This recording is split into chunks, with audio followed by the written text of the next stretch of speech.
following program is brought to you in living color on NBC.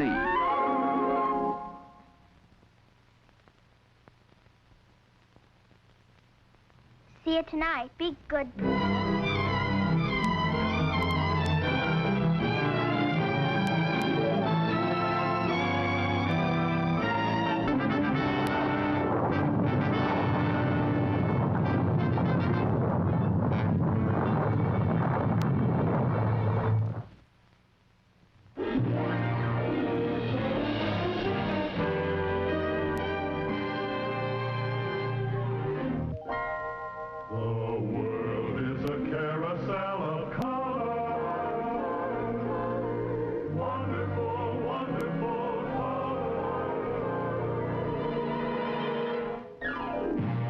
Walt Disney presents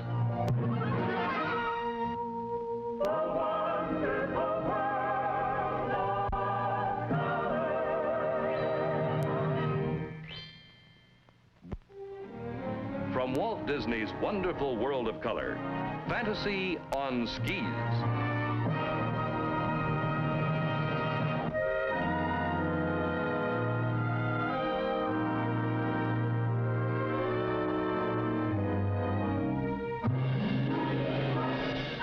And now your host, Walt Disney. Would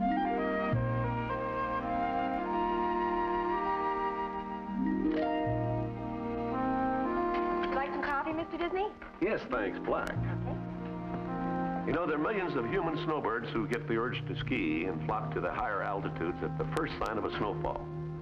Then many like myself just go to watch, ride the chairlift, and take colored pictures. And wish that we were 30 years younger. There are also those who come to live and work in the snow resorts because they love the sport so much. They're so dedicated to skiing that they merely tolerate summer. Join us, Mr. Disney? No thanks. I'll watch.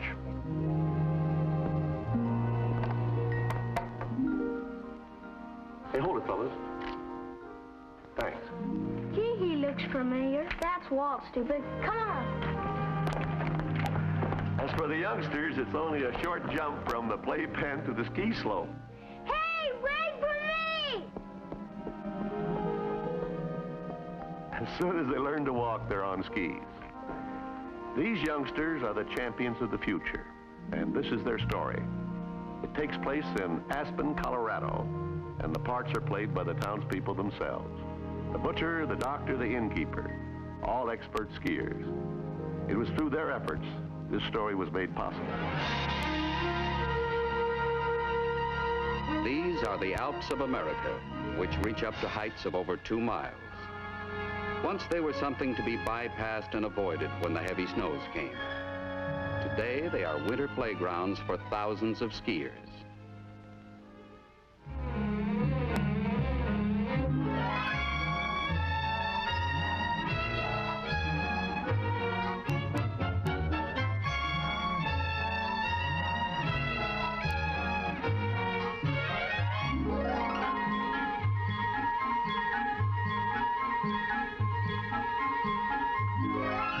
Wherever you see skiers, you'll find ski patrollers.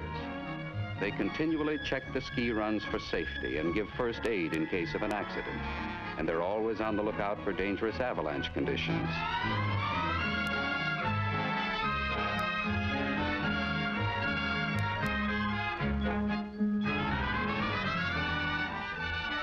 With so many skiers on the slopes, there are bound to be incidents. And it was one of these incidents that our story is about. It struck with suddenness and was to involve the townspeople and a youngster named Susie, who lives in this ski lodge on top of Aspen Mountain.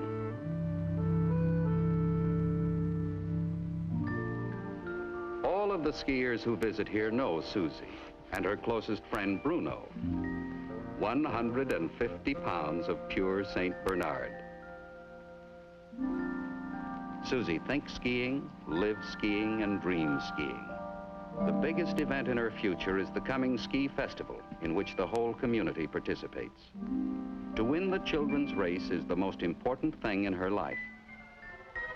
She learns a great deal by watching the form and techniques of the famous Olympic skiers who come here from all over the world to compete in the festival.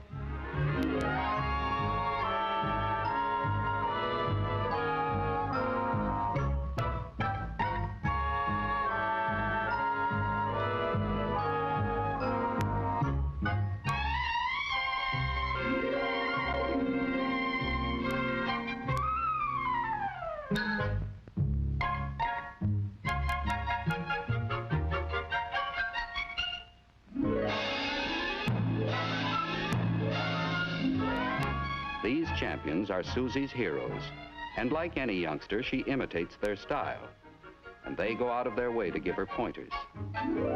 When you grow up among good skiers like these, it's only natural that you'd want to be one of the best. But to win races, you've got to have good skis, and Susie's are just 2 slats of old, tired wood.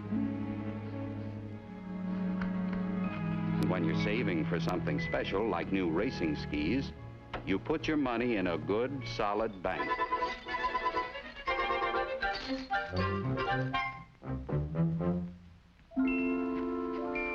And Susie keeps a record of her savings, a do-it-yourself bank book. Her day starts much earlier than most 9-year-olds. She has to ski 3 miles down the mountain to school. But at the moment, her mind is on bank books, not school books. It's up to Mother to get Susie on her way.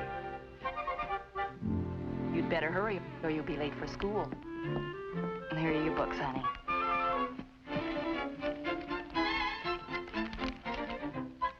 There. Bye, honey. Susie has a daily chore to do before she goes to school. Each morning, she delivers the guests' mail to the village. For this, she earns her weekly allowance. And this is a very important day for Susie. She only needs 50 cents more to buy those new racing skis, and today is payday. No wonder she's excited. Here's another one, Susie. Thank you.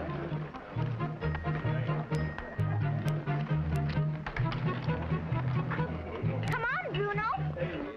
Bye-bye, Susie. Bye, Susie.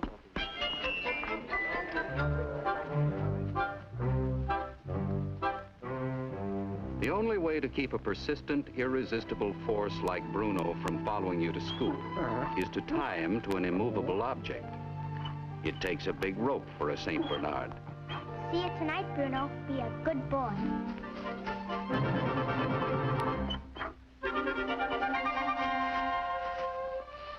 Ski bindings are extremely tight. Once they are clamped to your boots, your skis become part of you.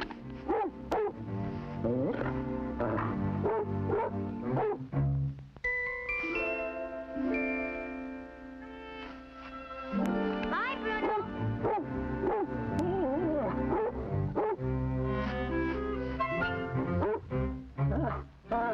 Most youngsters go to school on a school bus or a bike, but most of the children in Aspen get there on skis.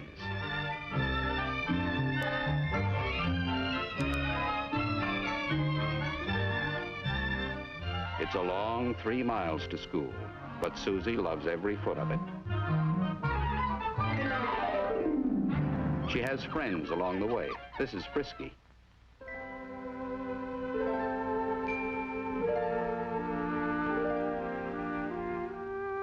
And this is Porky. She doesn't pet him.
These faster slopes give her a good opportunity to practice racing techniques.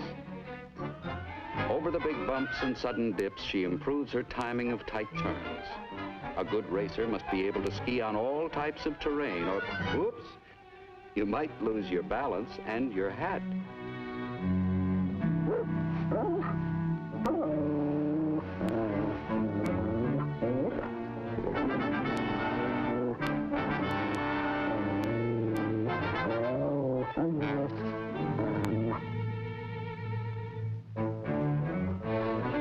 This was a big day for Bruno, too.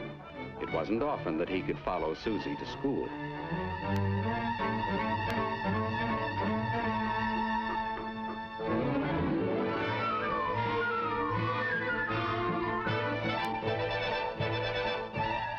Whenever Susie's ski patrol friends, Fred and Ross, catch sight of her, they swoop down like eagles out of the sky and escort her to the base of the slope.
The mail has to get through, and so Susie is tardy again.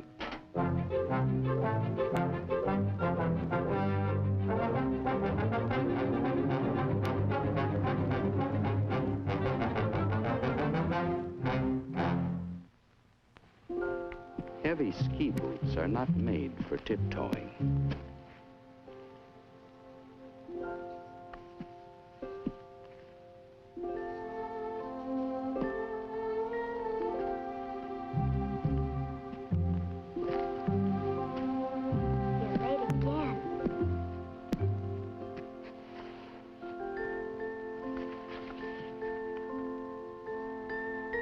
You're late?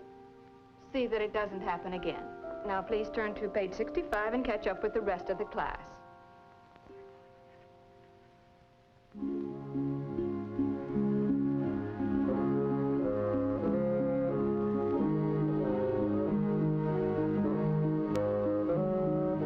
Trying to find Susie's skis in this thicket takes the patience of a saint.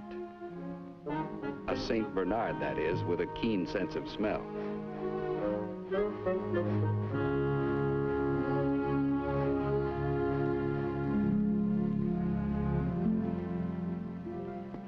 If there's one sure thing about geography these youngsters know, it's the location of all the principal ski areas in the world. Oh, I went down south for to see myself, sing Polly Wolly Doodle all the day. My Sally is a spunky gal, sing Polly Wolly Doodle all the day. Fare thee well, fare thee well, fare thee well, my fairy fay. For I'm going to Louisiana for to see my Susiana, sing Polly Wolly Doodle all the day. Oh, my Sal, she am a maiden fair, sing Polly Wolly Doodle all the day.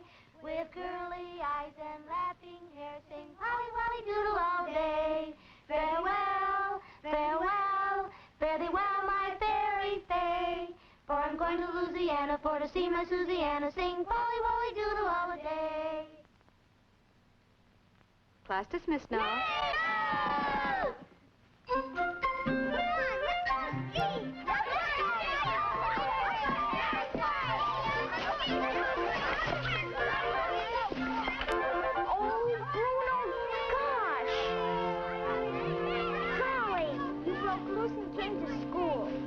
But I'm glad you did.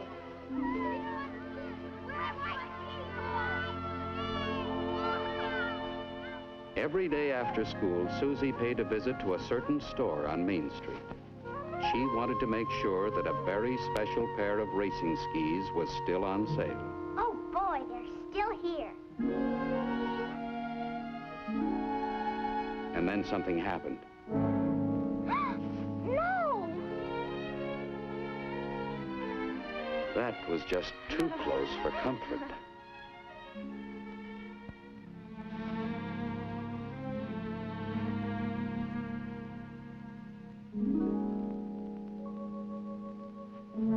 The next thing Susie desired most was a gold ski medal.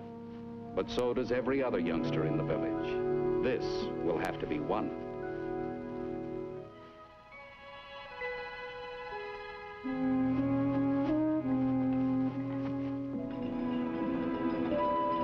The only way up the mountain is by chairlift, and Susie was a daily commuter.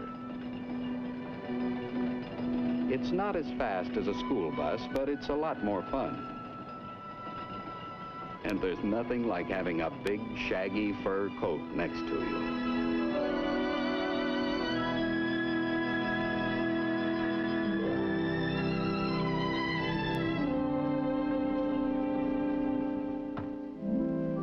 Susie was in a hurry to see her father. This is payday. It's not polite to ask for money, but a hint such as showing your empty mail pouch should get results. This is the biggest and most important 50 cents she had ever earned.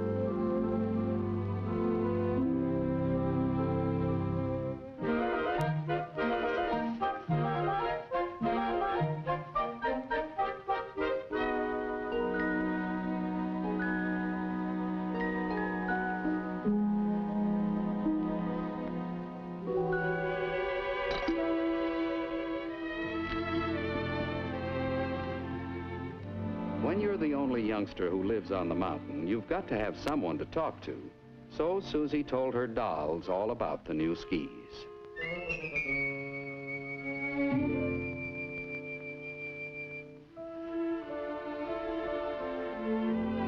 The blue ones.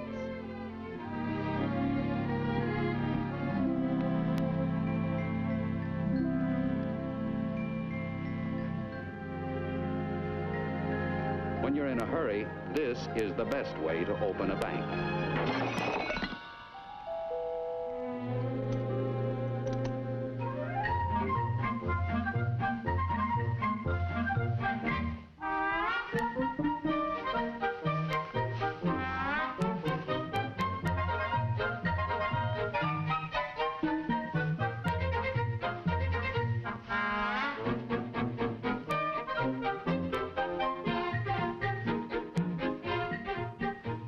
Tomorrow would be Saturday. Susie could spend the whole day trying out her new racing skis. In fact, everyone in the village would be on the slopes practicing for the festival.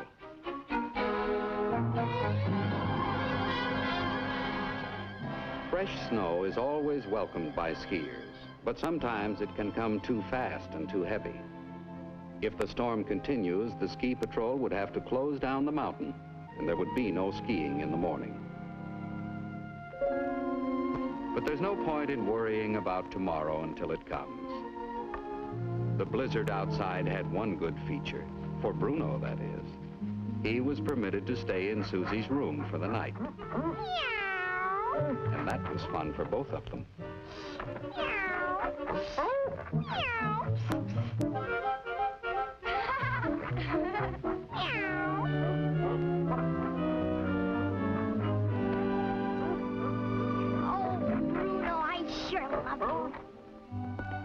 It's time for bed, Susie.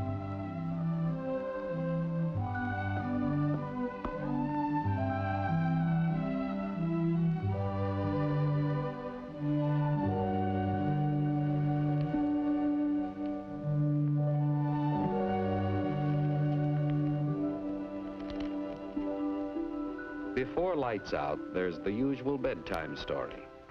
Peter Pan is one of Susie's favorites. Nana looks just like Bruno. Yes. He's ready for bed, dear. He's had an exciting day. And so have you, Susie. put the book away for tonight. In the crisp, clear mountain air, it's almost impossible to stay awake. Night, dear.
The storm's over. I hope they haven't closed the ski runs.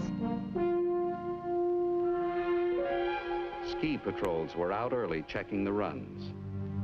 After a heavy storm, there's always the danger of avalanches, and it doesn't take much to trigger one. Until snow conditions became safer, several areas were posted as dangerous. When the surveys were completed, the results were indicated on a map of the mountain. Only one ski run was open. All of the other slopes were closed. Their next step is to phone this information to the people who live on the mountain, and they knew that a very special friend was waiting anxiously for their call. Down. I said down. Captain Hook had tried to shoot down Wendy.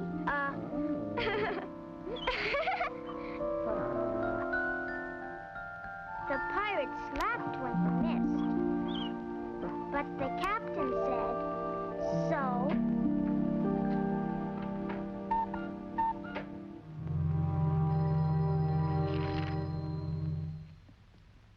I'll head it to the ski patrol. Hello? Central Ski Patrol? Yes. The runs are closed. Floor is open. Hooray, I can ski!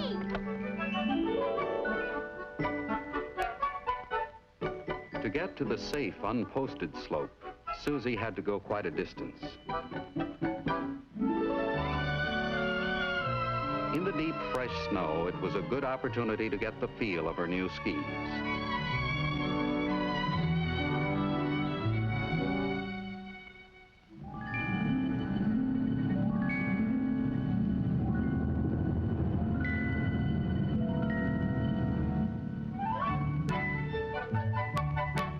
Susie was in a hurry, so she took a shortcut across the face of the mountain.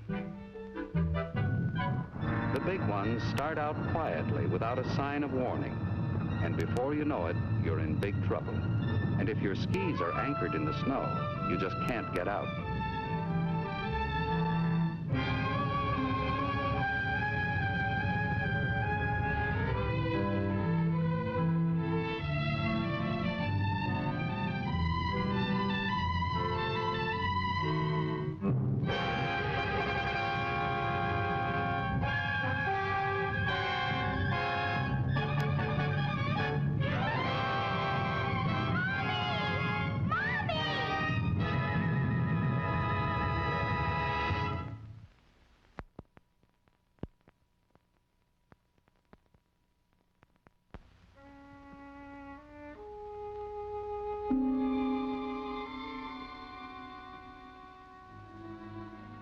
Susie had mentioned Anne to her mother. Susie isn't home yet. Did Anne see her? Just a minute. Anne, did you see Susie at ski practice this afternoon? No, she wasn't there, Mother. No. I'm sorry, Mrs. Wirth. Anne said she wasn't there. Please call me if there's anything else we can do. Yes, thank you. We'll keep trying. She wasn't at ski practice. There was only one call left to make, Ski Patrol Headquarters. On duty at the time were Susie's two friends. They had patrolled the open slopes until all the skiers had left. Susie hadn't been among them. To cover such a large area would take a lot of men, and it would soon be dark. They had to move fast. Don't worry, we'll find her. Oh, I hope so.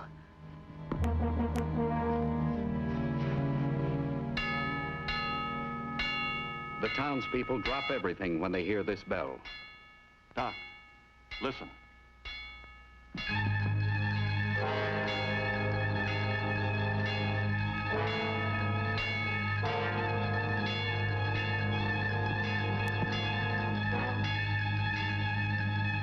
Meet at patrol headquarters. Tomorrow's edition can wait.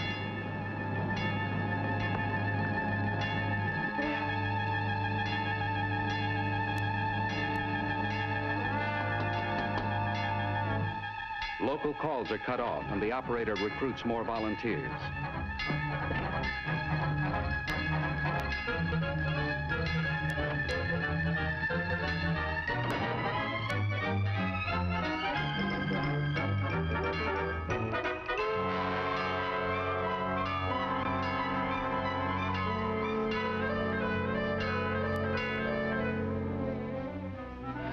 ski patrol headquarters, the rescue toboggan was loaded with first aid supplies. When the doctor arrived with his oxygen equipment, they were ready to go. Okay, let's get going. The chairlift was the only way to the top, and it would take many precious minutes. On the mountainside, another searcher was already covering the slopes.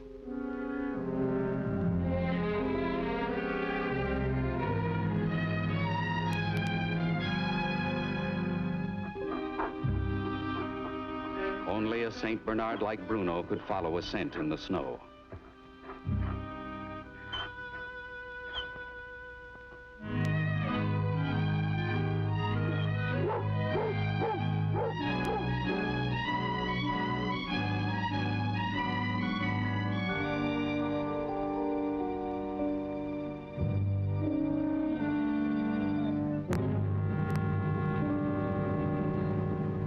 All that he can do now is huddle close to prevent Susie from freezing. His devotion would never permit him to leave her side. By the time they reached the top, the temperature had dropped below freezing. To better cover the large area, they broke up into several parties and started out in opposite directions to comb the mountainside.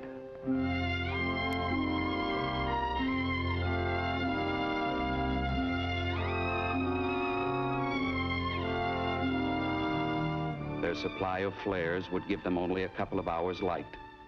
After that, well, it would be pretty hopeless without flares, and morning would be too late.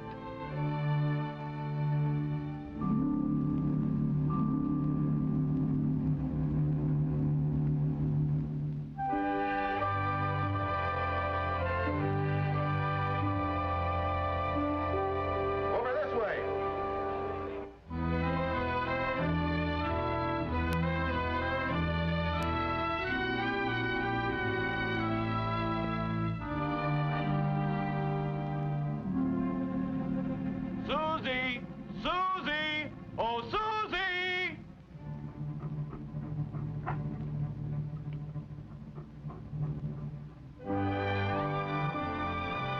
How do you find a little girl lost on a snow-covered mountain? The same way you try to find a snowflake on a vast white blanket. You just keep trying and hope for a miracle.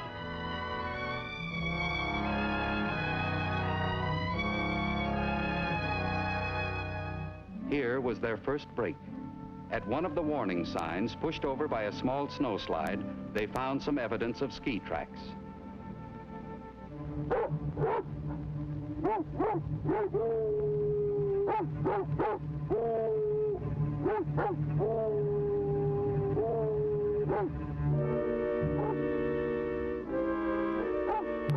That's Bruno. That's the dog. It sounds like it might have come from over there. Let's go. Over there? Yeah, beyond that ridge. Come on, man.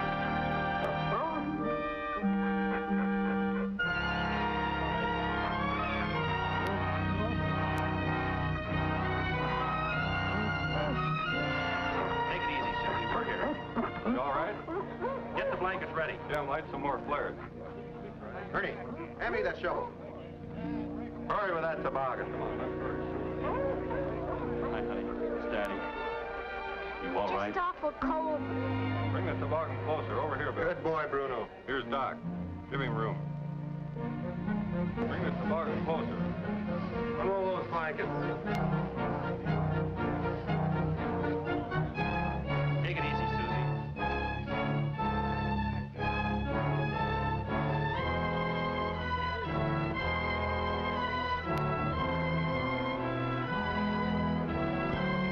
Okay, boys, let's get her off this hill. Come on, man. Don't forget her poles. A more thorough examination by the doctor would have to wait until they got her down to ski headquarters. The important thing at the moment was to get her to a dry, warm place.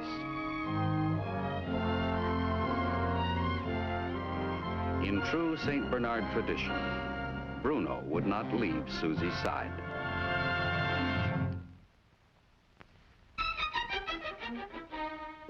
Susie, you just lie still and we'll take your blood pressure. That's the girl.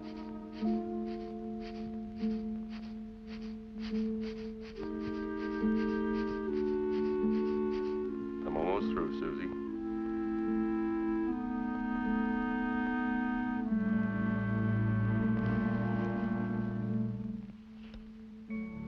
It didn't appear that there was anything seriously wrong with Susie, but a doctor always makes sure. And Susie was afraid the doctor would find something that would keep her out of the carnival. Susie's father knew that her mother was anxiously waiting for the call.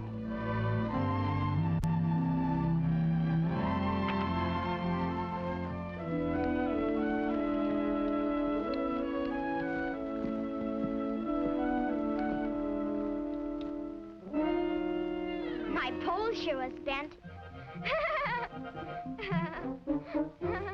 I'm glad it wasn't me.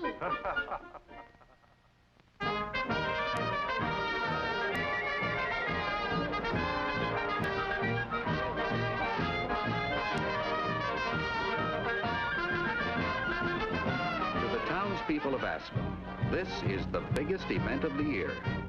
To Susie, it's the most important day of her life. And now for the special opening event.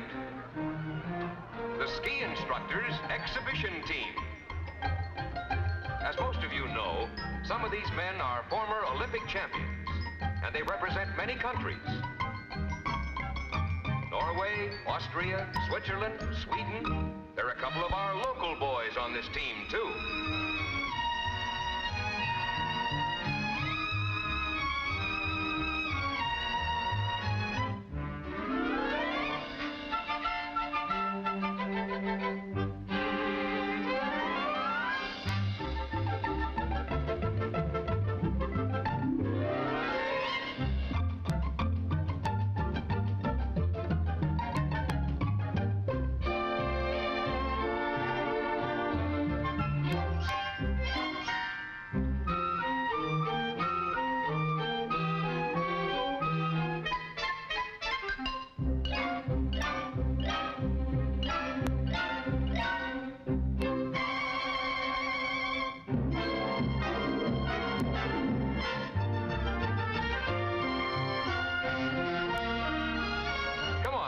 Let's take off our mittens and give them a big hand.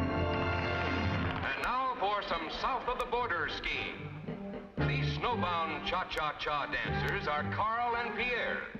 Both are Olympic skiers, and they've been practicing for this all week.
Youngsters, take the chairlift to the start of the races. The 6 to 8-year-olds will go first, and there are balloons for everyone.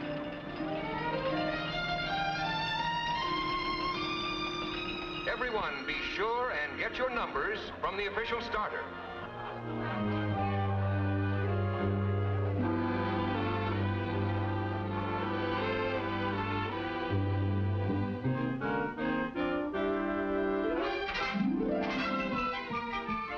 two basic rules for racing. Stay on your feet and get down the slope as fast as you can.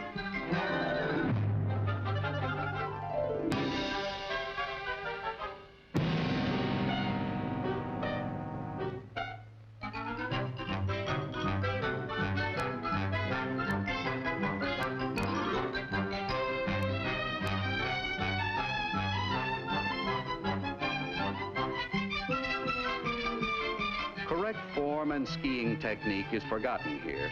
Finish any way you can and beat that stopwatch.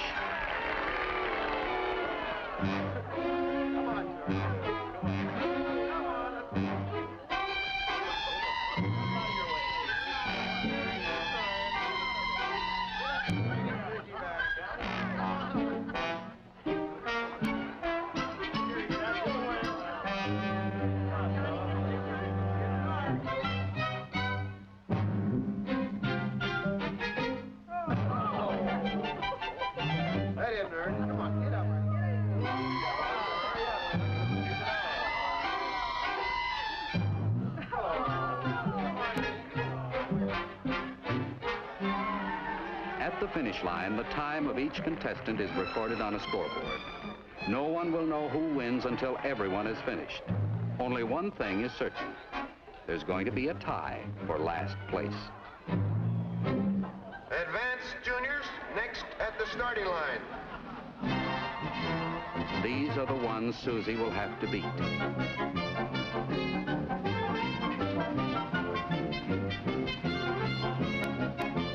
It's the waiting for your turn that gets you. So you do things to relieve the tension.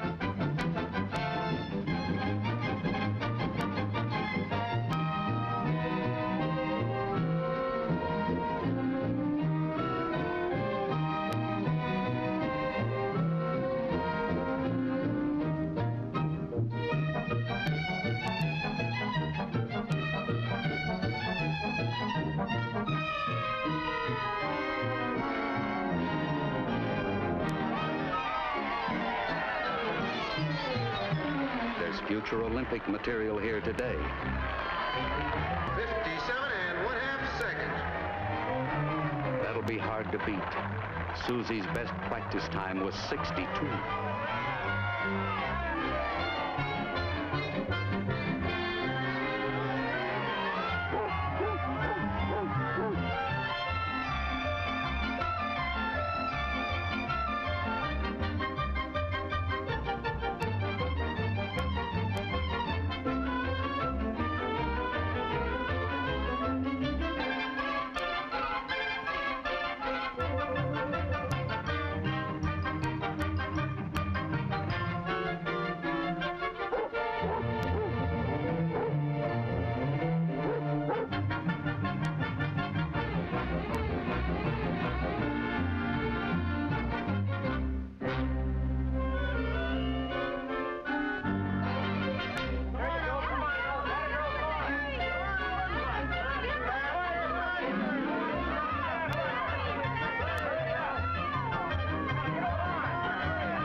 .56 3/10 seconds.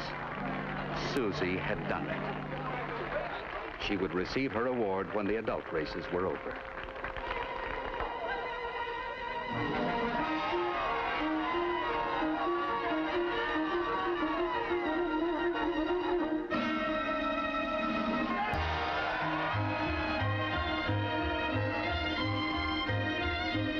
These masters of the sport are Susie's heroes.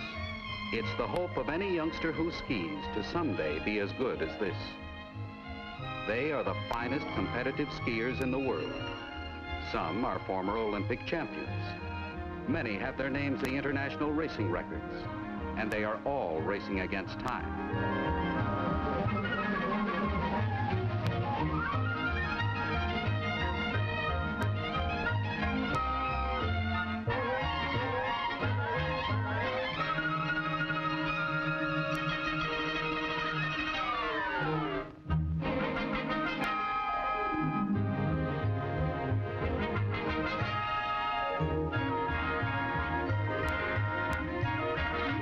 they miss a gate or straddle a pole, they will be disqualified. But they take chances, cutting inside the flagpoles paper thin. The bumps and sudden dips don't show at speeds up to 70 miles an hour. You're upon them before you can judge them.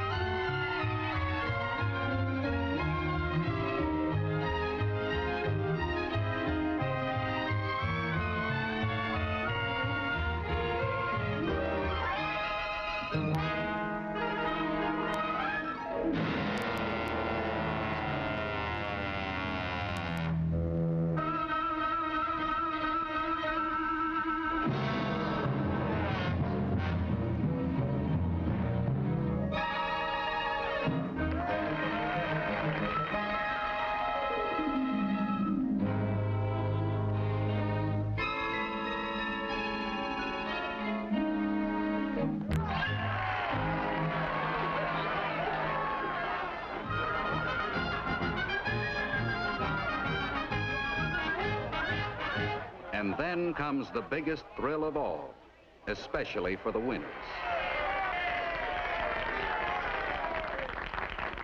This is the happiest day of Susie's life, one she will always remember.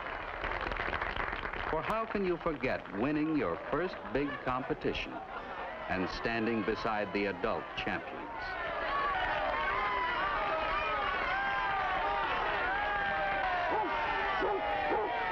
Susie and many youngsters like her will go on to win other medals. And from their generation, we can look for the champions of the future.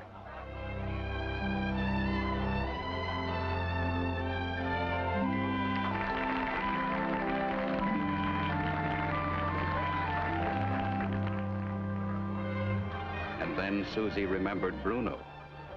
Perhaps she wouldn't be here if it hadn't been for him.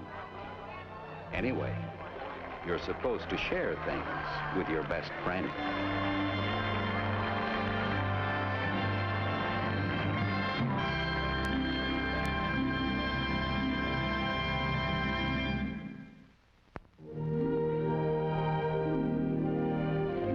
We'll be back in just a moment to tell you about our next program. But first, in behalf of the thousands of skiers everywhere, and especially in behalf of Susie and her St. Bernard, I would like to take this opportunity to pay tribute to the men of the Ski Patrol, the men who give their time and talents to rescue work and to making the ski runs and slopes safer for all of us. The men who are helping to make skiing one of the fastest growing sports in the world. So, to all Ski Patrols everywhere, our many, many thanks.